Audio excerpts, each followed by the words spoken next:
감사드리며 예수님 이름으로 기도합니다. 아멘. 좌우에 계신 분들께 이렇게 인사하도록 하겠습니다. 잘 되고 있습니다. 기도하면 됩니다. 한 번 더 인사하겠습니다. 더 좋은 일이 일어납니다.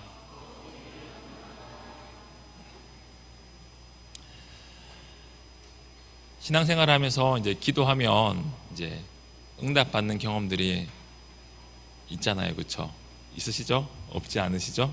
이제 기도하면 하나님께서 우리의 기도 들으시고 우리의 기도에 응답하시는 경험들을 하게 됩니다. 그런데 내가 믿는 대로 마음껏 그렇게 이루어지는 축복들은 별로 없는 것 같습니다. 내가 이렇게 되었으면 좋겠습니다 라고 기도하지만 하나님 응답이 좀 달라서 다르게 일어나는 경우들이 우리의 삶에 있어서 참 많은 것 같습니다. 특별히 자기의 문제만큼은 더욱더 그런 것 같아요. 다른 사람을 위해 기도해주면 기도하면서 알겠어요. 굉장히 많은 경우 다른 사람을 위해 기도해주면 어떻게 될지 알겠어요. 어느 순간부터 기도하다 보면 알겠는 게 있더라고요. 어떻게 설명을 못 하겠습니다. 기도하다 보면 언제쯤 응답되겠구나, 언제쯤 이게 이렇게 해결되겠구나. 물론 기도해도 전혀 감각이 없는 사람도 있습니다. 그러나 많은 경우 기도하다 보면 문제가 풀리겠구나, 한참 동안 좀 어려운 시기를 통과해야 되겠구나, 마음이 힘들구나, 하나님께서 그럼에도 불구하고 위로해 주시겠구나, 기도해 주다 보면 알아요. 그런데 참 안타까운 건 내 자신의 문제만큼은 잘 모르겠어요. 물론 내 자신에 대한 문제 놓고 기도할 때 하나님께서 은혜 주시고 깨닫게 하실 때가 참 많지만 내 삶에 굉장히 중요하다고 생각하는 문제에 놓고 기도하면 그렇게 잘 모르겠어요. 왜 내 문제만큼은 잘 모를지 모르겠어요. 오늘 본문에 이렇게 기록되어 있습니다. 13절에 내 믿는 대로 될지어다. 이 성경 구절 읽으면 참 부러운 거예요. 이렇게 믿는 대로 될 수 있을까? 그렇게 믿는 대로 되려고 열심히 기도해봤지만 안 되었던 경험들이 참 많이 있습니다. 여러분 어떠신지요? 오늘 말씀을 통해서 믿는 대로 되는 은혜를 경험하길 주님의 이름으로 축원드립니다. 우리 마음 가운데 깨달아 알고 우리 마음 가운데 돌이켜야 될 것들이 있으면 돌이키고 하나님은 전심으로 바라보는 것을 통해 그러한 믿음 가지길 주님의 이름으로 축원드립니다. 오늘 본문 이렇게 시작합니다. 예수께서 가버나움에 들어가시니 라고 시작합니다. 오늘 본문은 마태복음 8장 5절부터 시작하죠. 그리고 이 5절부터 시작한 이 본문의 앞에 있는 부분은 어떤 이야기인가 잠시 알아볼 필요가 있습니다. 마태복음 5장에서 7장까지가 예수님의 산상수훈입니다. 산에 올라가서 무리에게 설교를 하신 한편의 설교가 이 5장에서 7절까지 기록되어 있습니다. 예수님께서 그렇게 설교를 하시고 나서 산에서 내려오십니다. 산에서 내려올 때 많은 무리가, 설교를 들었던 그 무리가 예수님을 따라 함께 내려옵니다. 그렇게 함께 내려올 때 한 나병 환자가 그 무리에서 나와서 예수님 앞에 나옵니다. 그리고 절하며 이렇게 이야기하죠. 주여 원하시면 저를 깨끗하게 하실 수 있나이다. 자기의 나병을 고쳐달라고 간절히 간청합니다. 예수님께서 자기의 나병을 고칠 수 있다는 사실을 알고 있지만 정말 하나님께서 예수님께서 자기를 고치기 원하시는지 잘 몰라서 이렇게 간청을 하는 것이죠. 예수님께서 손을 내미시고 그에게 내가 원하노니 깨끗함을 받으라 하시고 그를 깨끗하게 고쳐주십니다. 그리고 이 나병 환자를 고치시고 나서 예수님께서 가버나움으로 들어가십니다. 가버나움에 들어가니까 한 백부장이 예수님 앞에 나와서 간구합니다. 주여, 내 하인이 중풍병에 걸려 집에 누워 몹시 괴로워하나이다. 주님, 내 하인이 중풍병에 걸려 있습니다. 그가 누워서 몹시 괴로워하는데 어떻게 하면 될까요? 라고 차마 고쳐달란 말도 못하고 그렇게 간청합니다. 예수님께서 그 말씀을 듣고 이렇게 이야기하십니다. 내가 가서 고쳐주리라. 내가 너희 집에 가서 그 하인이 누워있는 곳에 가서 고쳐주겠다라고 말씀하시죠. 그러자 그때 백부장이 이렇게 얘기합니다. 주여, 내 집에 들어오심을 나는 감당하지 못하겠사오니 다만 말씀으로만 하옵소서. 그러면 내 하인이 낫게 사옵나이다. 내 집까지 오실 필요 없습니다. 내 집에 오시는 것을 제가 감당할 수 없으니까 지금 고치시겠다라고 선언하시고 말씀하시면 그것만으로 내 하인이 나을 것입니다 라고 그렇게 이야기하는 것이죠. 이 이야기를 들은 예수님께서 이 백부장을 칭찬하십니다. 10절에 이렇게 기록되어 있죠. 이스라엘 중 아무에게도 이만한 믿음을 보지 못하였노라.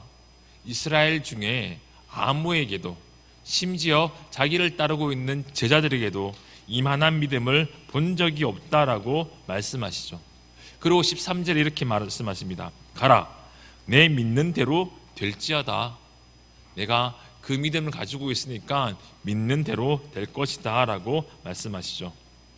유대인들은 어려서부터 구약 성경의 말씀을 듣고 암송하고 공부를 했습니다.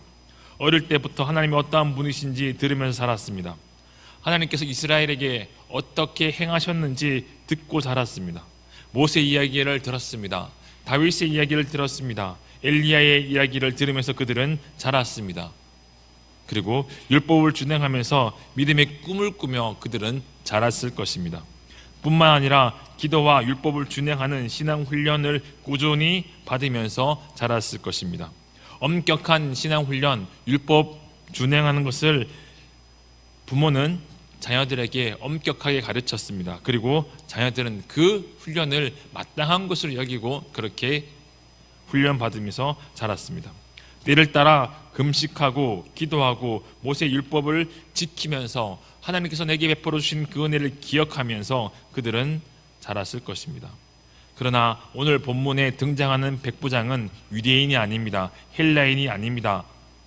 상산수훈의 말씀을 듣고 내려올 때 문둥 나병에 걸린 환자를 고치셨다는 이야기를 듣고 그는 그 소문을 듣고 자기가 사랑하는 종을 고치기 위해서 예수님 앞에 나왔습니다. 그렇게 예수님의 앞에 나와서 간청합니다.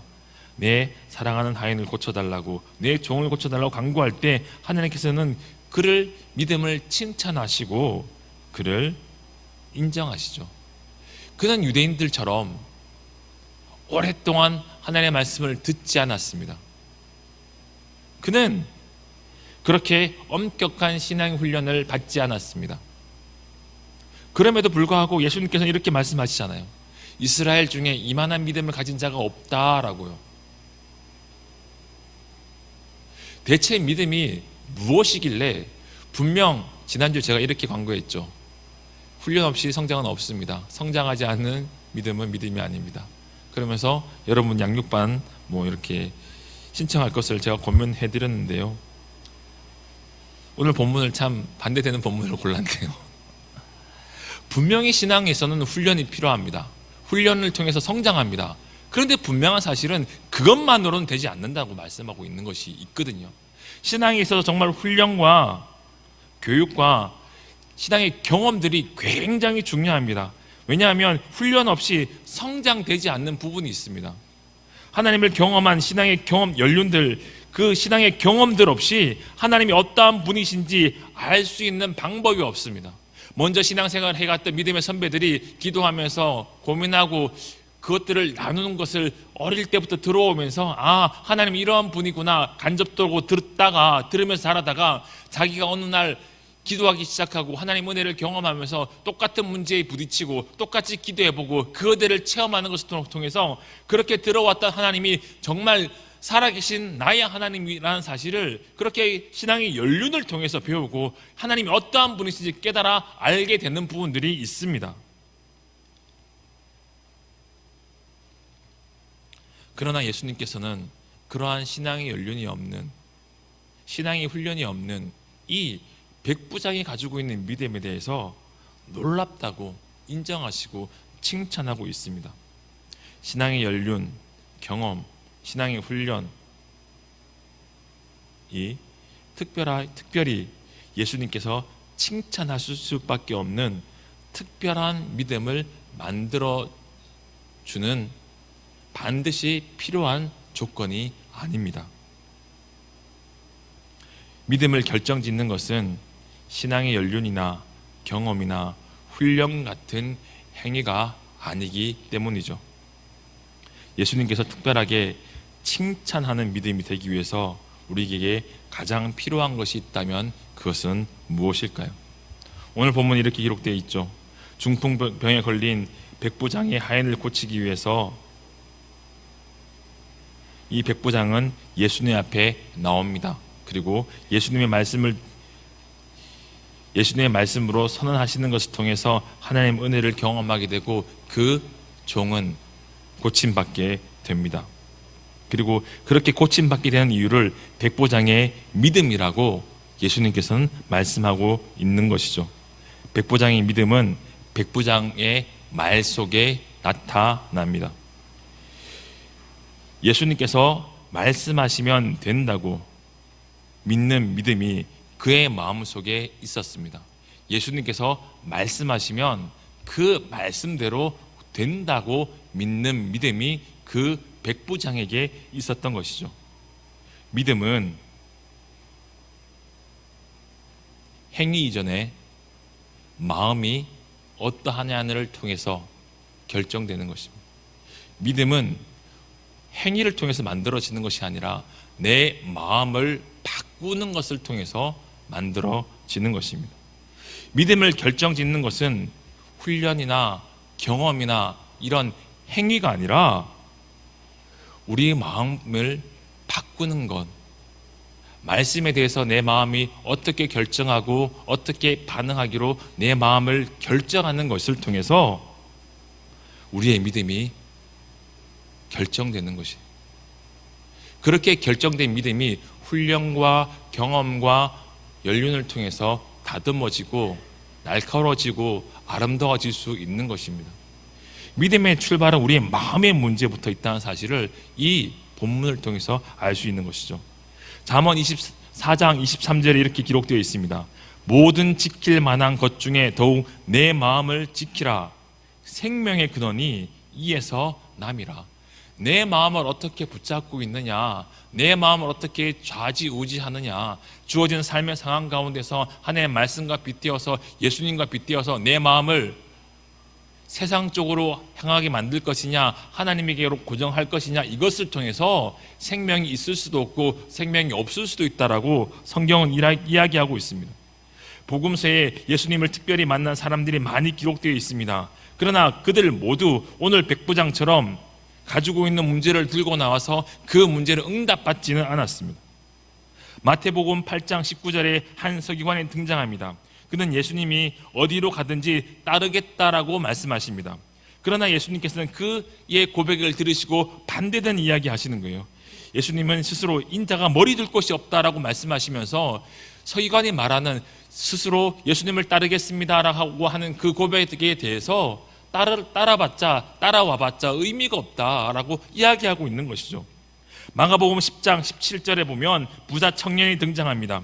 어떻게 하면 영생을 얻을 수 있습니까? 라고 예수님께서 말씀하고 싶어하는 가장 근본적인 질문을 이 부자 청년이 예수님 앞에 나와서 질문을 합니다. 그 질문을 들은 예수님은 그 부자 청년을 참 사랑하는 눈빛으로 바라보시면서 이렇게 말씀하십니다. 내게 있는 것을 다 팔아서 가난한 사람들에게 다 나눠 주어라. 그리고 나를 따르면 된다라고 말씀을 하셨습니다. 그런데 그 부자 청년은 가지고 있는 물질이 많아서 고민하고 예수님을 따라가지 않습니다. 예수님의 13번째 제자가 될 수도 있는 그 특권을 있는 기회를 놓치고 그냥 자기의 삶으로 다시 돌아가는 것이죠. 예수님을 만난 많은 사람들이 있지만 그 모든 사람들이 하나님의 은혜를 경험하고 그 은혜 가운데서 믿음으로 살아가는 것이 아닙니다. 마음이 움직이지 않고 행위로 다른 사람을 속일 수도 있지만, 그러나 예수님께서는 그들 한 사람 한 사람에 있는 마음을 다하시고 그들의 마음을 보시고 그들에게 따라서 필요를 따라서 말씀하시고 그들은 그 예수님의 말씀을 듣고 믿을 것인지 말 것인지를 결정하는 것이죠. 마태복음 17장에 보면 귀신 들린 아들을 데려고 온 아버지가 등장합니다. 예수님 없을 때 그 귀신 들린 아들을 데리고 온 아버지가 있었습니다. 제자들이 그 귀신 들린 아들을 위해 기도해 주었습니다. 그러나 귀신이 나가지 않았습니다. 그리고 좀 이따 예수님이 오시고 나서 기도해 주니까 그 귀신이 떠나갔습니다. 나중에 시간이 좀 더 지나서 조용히 이제 제자들과 예수님만 있을 때 제자들이 예수님에게 묻습니다. 왜 우리는 안 되었습니까? 어떻게 하면 됩니까? 예수님께서 이렇게 대답하시죠. 믿음이 작기 때문이다. 겨자씨 한 알만큼만 있어도 이 산을 명하여 여기서 저기로 옮겨지라 하면 옮겨질 것이요 너희가 못할 것이 없느니라. 믿음이 작기 때문에 안 된다라고 말씀하셔요. 그리고 그 믿음이 얼마만큼 작은지 이야기하냐면 겨자씨 한 알보다도 작다고 말씀하세요. 겨자씨 한 알만큼만 되는 믿음이 있으면 이 산더러 명하여 옮기라 그러면 옮겨진대요. 기도하면 못할 일이 없대요. 여러분 겨자씨가 얼마나 작은지 아십니까? 집에서 흔히 볼 수 있는 씨앗 중에 가장 작은 씨앗은 깨입니다. 그렇죠? 깨보다 작은 씨앗을 우리 집에 잘 없죠. 집에 가지고 있는 것이 없을 겁니다. 검정깨와 일반 깨 중에 어느 게 더 작은지 아십니까? 검정깨가 좀 더 작습니다. 한 일반 깨보다 한 80% 정도의 크기, 0.8을 곱하면 검정깨의 크기가 나옵니다. 검정깨를 딱 두고 겨자씨를 하나 딱 두면 그냥 비교가 안 될 정도로 보이지 않습니다. 겨자씨는 보이지 않아요.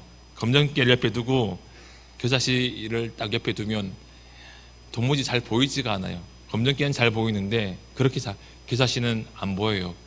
겨자씨가 그렇게 작아요. 자, 우리에게 믿음이 그렇게 작습니까?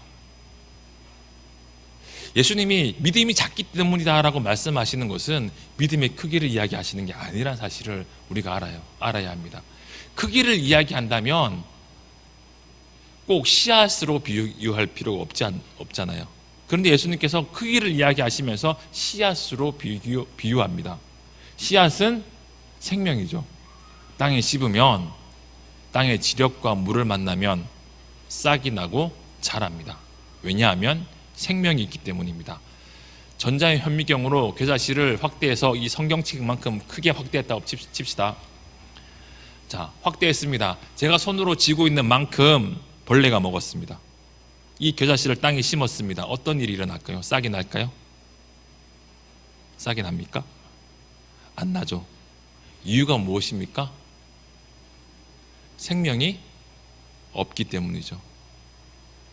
제가 손으로 쥐고 있는 만큼 썩었습니다. 곰팡이가 폈습니다. 땅에 심었습니다. 싹이 날까요? 싹이 나지 않습니다. 왜요? 생명이 없으니까요. 믿음은 생명입니다. 믿음은 생명입니다. 생명은 심으면 자랍니다.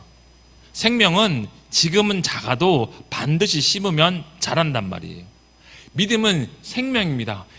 주님께서 이 귀신 들린 아들을 데려왔을 때 제자들이 기도해 주었지만 나가지 않은 이유에 대해서 말씀하시는 것은 무엇이냐면 생명이 없음을 이야기하는 거예요. 그들 마음 가운데 전심으로 100%로 순전한 믿음으로 그 귀신 들린 아들을 위해 기도해 주지 않았기 때문에, 기도할 수 없었기 때문에 그 귀신이 나가지 않았다라고 이야기하고 있는 것이에요. 믿음은 마음을 바꾸는 데서 시작되는 거예요. 믿음은 행위의 문제가 아니에요. 믿음은 마음의 문제에서 출발돼요. 믿음은 우리 마음을 바꾸는 것에서 시작되는 것입니다. 믿음은 100% 순전한 100%가 바로 생명입니다. 그 100% 생명이 없는 믿음은 믿음이 아닌 것입니다. 창세기 6장 5절에 이렇게 기록되어 있습니다. 여호와께서 사람의 죄악이 세상에 가득함과 그의 마음으로 생각하는 모든 계획이 항상 악한 뿐임을 보시고, 하나님께서는 사람의 마음을 보십니다. 그 마음 가운데 어떠한 생각이 있는지 한 사람 한 사람 다 보신단 말이에요. 어떠한 생각을 가지고 어떠한 죄악을 품고 있는지, 무엇을 사랑하는지 하나님께서는 한 사람 한 사람 다 보신단 말이에요. 잠언 21장 2절에 이렇게 기록되어 있습니다. 사람의 행위가 자기 보기에는 모두 정직하여도 여호와는 마음을 감찰하시느니라. 눈에 보여지는 행위가 중요합니다. 그래서 우리는 행위만 다듬습니다. 그런데 행위가 좋게 보여도, 건강해 보여도, 바르게 사는 것처럼 보여도, 정직하게 사는 것처럼 보여도 하나님께서는 우리의 마음을 보시고 판단하시는 거예요. 이스라엘 사람들이, 유대인들이 바벨론에서 귀환한 이후에 우상을 더 이상 숭배하지 않습니다.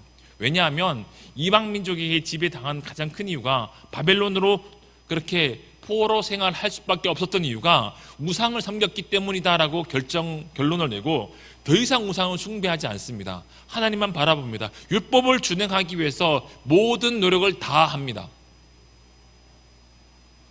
그렇게 노력하다 보니까 율법만 준행하고 그의 마음은 가만히 두는 거예요. 율법을 준행합니다. 마음은 바꾸지 않습니다. 율법을 준행합니다. 그 마음은 여전히 죄악 가운데 있습니다. 하나님 말씀을 순종하며 살아갑니다. 사람들 보기에는 칭찬할 만합니다. 칭찬받을 만합니다. 그러나 그 마음은 부패해 있습니다. 그래서 예수님께서 바리새인을 향하여 항상 그렇게 외치시잖아요. 외식한 자들아 화해실진저, 외식한 자들아 화해실진저라고 그렇게 외치시는 이유가 거기에 있습니다. 믿음은 마음에서 출발하는 것입니다. 마음을 바꾸는 데서 있는 것입니다. 그렇다면 믿는 대로 되는 믿음이 되기 위해서는 우리가 마음을 어떻게 바꿔야 할까요? 8절 말씀에 백부장이 이렇게 이야기합니다. 주여, 내 집에 들어오심을 내가 감당하지 못하겠사오니. 예수님을 그 백부장이 주여라고 부릅니다. 주여라고 부르는 것이 단순히 존경의 의미를 이야기하고 있지는 않습니다. 왜냐하면 주여라고 말씀하고 부르고 나서 내 집에 들어오심을 나는 감당하지 못하겠사오니 라고 이야기하고 있기 때문이죠. 단순히 랍비를 인정하고 존중하는 차원에서 예수님을 주여라고 불렀다면 뒤에 말이 따라올 이유가 없습니다.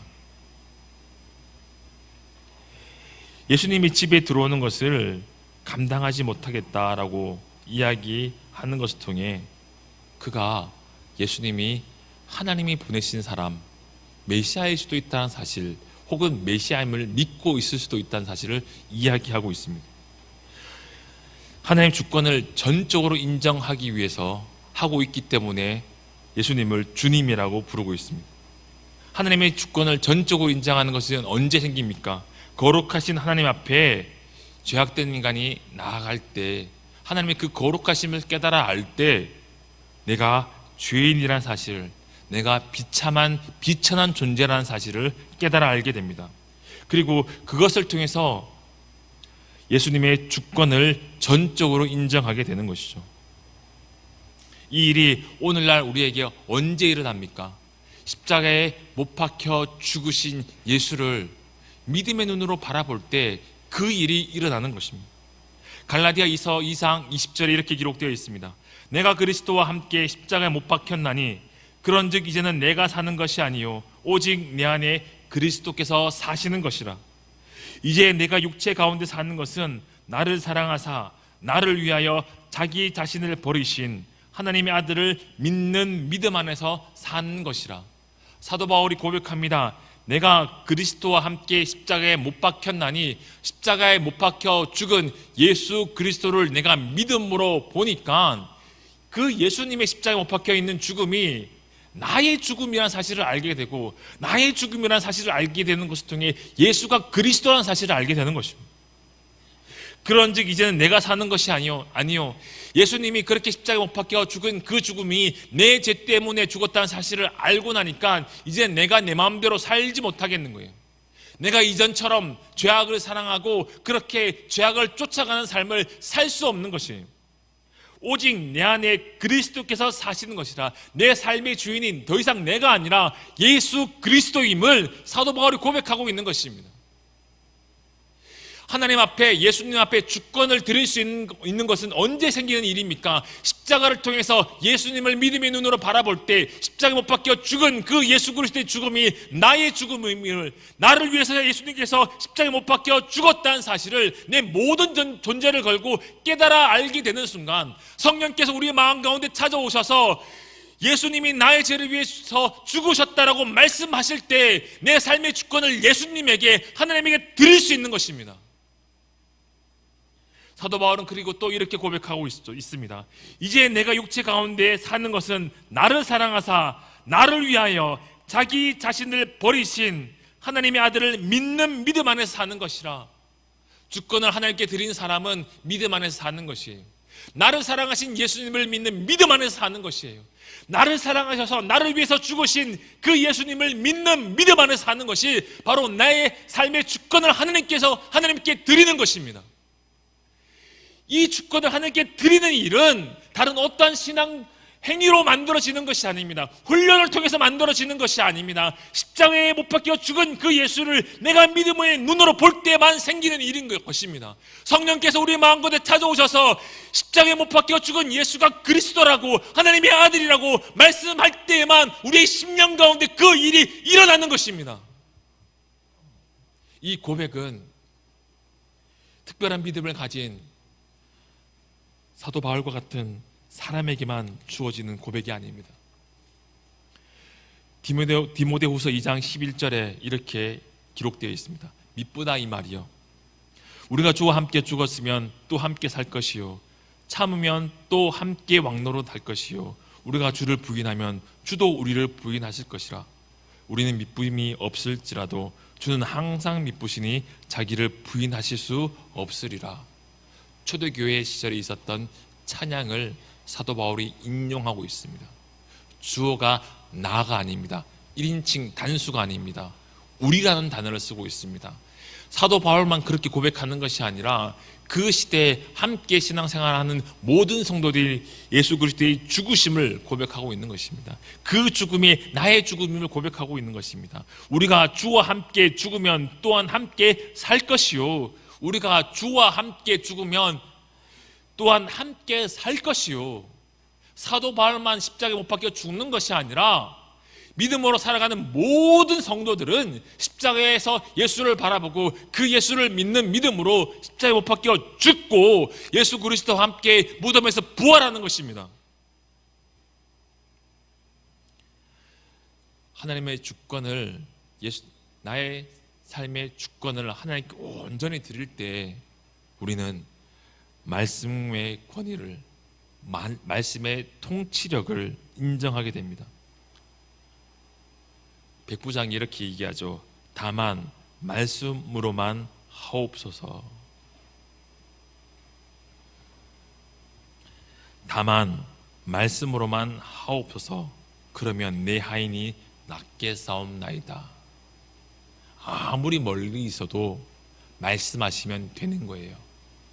아무리 예수님과 멀리 있어도 예수님이 말씀하시면 되는 거예요. 아무리 시간과 공간을 초월해서 있어도 주님 말씀하시면 다 되는 거예요. 우리가 여기서 기도합니다. 한국에서 기도합니다. 우리가 기도하는 대상이 지구 반대 끝편에 있다고 생각해 봅시다. 이스라엘이나 아르헨티나 같은 데 있다고 생각해 봅시다. 그러나 여기서 기도하는 가운데 주님 말씀하시면 그 말씀이 그 기도하는 곳에서도 이루어지는 거예요. 시간과 공간을 초월해서 주님 말씀하시면 다 되는 거예요. 바로 그 하나님의 말씀, 예수님의 말씀의 권위와 그 말씀의 통치력을 하나님의 주권을 인정할 때 우리는 인정할 수 있게 되는 것입니다. 이것은 백부장이 군인이기 때문에 생기는 고백이 아닙니다. 하나님의 주권을 인정하고 말씀의 권위와 말씀의 통치력을 전적으로 인정할 수밖에 없는 믿음이 그의 마음 가운데 있었습니다. 그에게 예수에 대한 소문이 들려올 때, 예수님이 어떠한 말씀을 증거하고 예수님이 귀신 들린 자들, 병든 자들을 고친다는 그 이야기를 들을 때, 그 예수님에 대한 소문이 들릴 때 그의 마음 가운데 자기의 주권을 예수님께 드렸습니다. 말씀의 권위와 말씀의 통치력을 인정하고 주님 앞에 나와 있습니다. 그러하기 때문에 주님께서는 그의 믿음을 칭찬하고 있는 것입니다. 전적으로 예수님과 예수님의 말씀의 권위를 인정하고 신뢰하는 마음으로 내 마음을 바꿀 때 믿는 대로 되는 믿음을 가질 수 있게 되는 것입니다. 요한복음 14장 15절에 이렇게 기록되어 있습니다. 너희가 나를 사랑하면 나의 계명을 지키리라. 예수님을 사랑하면 예수님의 계명을 지킵니다. 열왕기상 8장 61절에 이렇게 기록되어 있습니다. 그런즉 너희의 마음을 우리 하나님 여호와께 온전히 바쳐 완전하게 하여 오늘과 같이 그의 법도를 행하며 그의 계명을 지킬지어다. 주님께서 우리에게 요구하시는 것은 마음을 완전하게 해서 마음을 주님께 바치는 것입니다. 그 마음을 바치면 우리의 삶을 주의 계명을 지키는 것을 통해 바칠 수 있게 되는 것입니다. 요한복음 15장 7절에 이렇게 기록되어 있습니다. 너희가 내 안에 거하고 내 말이 너희 안에 거하면 무엇이든지 원하는 대로 구하라. 그리하면 이루리라. 주님께서 약속하고 있는 것이에요. 주님께서 십자가에 못 박혀 죽으시기 전에 제자들에게 당부하고 있는 거예요. 너희가 내 안에 거하고 예수님의 주권을 인정하고 내 말이 너희 안에 거하면 예수님의 말씀의 권위와 통치력을 인정하면 무엇이든지 원하는 대로 구하라. 그리하면 이루리라. 믿는 대로, 기도하는 대로 된다라고 말씀하시는 것이죠. 우리는 어떠한 믿음으로 살아가고 있습니까? 무엇을 염려하고 근심하며 살아가십니까? 기도하지만 안 되는 그 수많은 이유들이 어디에 있습니까? 하나님이 우리의 기도를 듣지 아니하시는 것이 아닙니다. 우리가 하나님의 주권을 완전히 인정하지 못하기 때문에 우리가 기도하지만 그 기도를 들으시고 하나님께서 기다리시는 거예요. 하나님의 주권을 인정하고 하나님의 말씀의 권세와 통치력을 인정하고 그 말씀 앞에 엎드려질 때까지 그의 삶을 하나님께 온전히 드리기 위해 마음을 바꾸고 삶을 주님께 드릴 때까지 주님께서는 기다리고 있는 거예요. 우리의 기도의 문제는 어디에 있습니까? 내게 있는 것입니다. 하나님에게 있는 것이 아닙니다. 내 마음을 주님께 드리기로 마음먹고 내 삶을 주님께 드리기로 마음먹고 기도할 때 주님 우리에게 은혜 주실 줄로 믿습니다. 믿는 대로 구하는 대로 이루어지는 그 축복, 성경에만 기록된 것이 아니라 내가 삶으로 살아가며 경험할 수 있는 축복임을 믿고 내 마음을 하나님만 바라보고 내 마음 가운데 주님의 말씀의 권위와 통치력을 인정하길 원하며 날마다 주님 앞에 엎드리길 주님의 이름으로 축원드립니다. 기도하겠습니다. 하나님 아버지, 은혜를 감사합니다. 주님, 우리의 마음 가운데 주님 찾아와 주옵소서. 십자가에 못 박혀 죽으신 그 사랑으로 주님 찾아와 주옵소서. 내 힘으로 내 생각으로 내 마음 바꿀 수 없음을 알고 있사오니 십자가에 못 박혀 죽으신 나를 사랑하셔 십자가에 못 박혀 죽으신 그 예수 그리스도를 믿음으로 바라보게 하시고 그 예수 그리스도 붙잡고 기도하며 살아갈 수 있도록 주님 도와 주옵소서. 내 삶의 주인 되신 예수님, 그 예수님 앞에 믿음으로 기도하게 하시고 기도한 그 모든 것 응답받을 수 있는 축복도 허락하여 주옵소서. 감사드리며 예수님 이름으로 기도합니다. 아멘.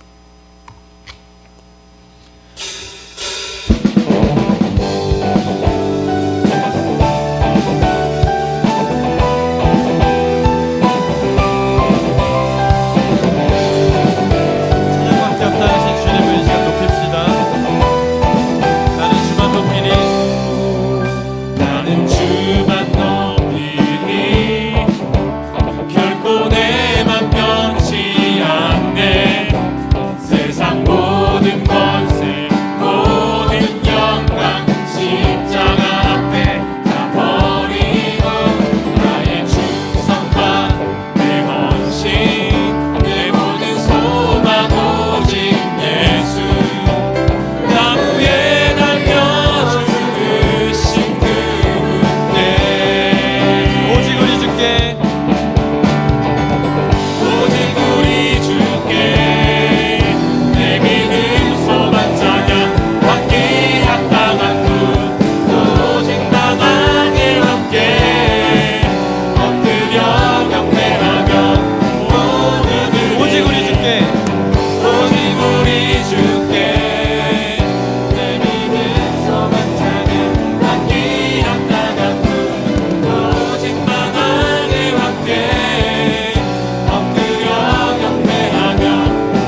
오직